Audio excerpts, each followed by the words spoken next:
السلام علیکم viewers, video کو آخر تک ضرور دیکھیے۔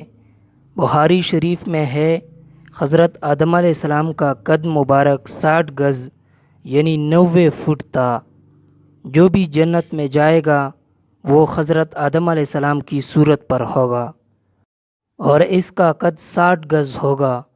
پھر حضرت آدم علیہ السلام کے بعد اب تک مخلوق میں قد و قامت میں کمی ہوتی رہی ہے۔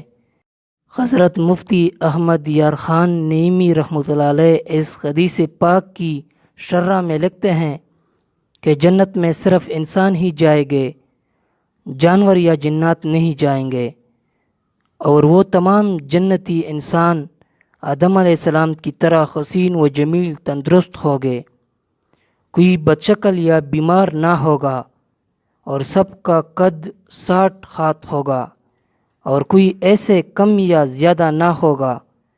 اگر دنیا میں وہ پست یعنی چھوٹا قد کا تھا یا لمبا قد کا بچہ تھا یا بوڑھا تھا، مگر یہ کمی صرف دنیا میں ہے، جنت میں قد پوری کر دیا جائے گا۔ ویورز، میں آپ کو اسی طرح مفید ویڈیو لاؤں گا۔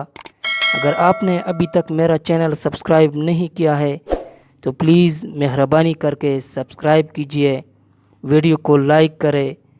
ملتے ہیں نیکسٹ ویڈیو میں، اپنا بہت سارا خیال رکھے۔ اللہ حافظ۔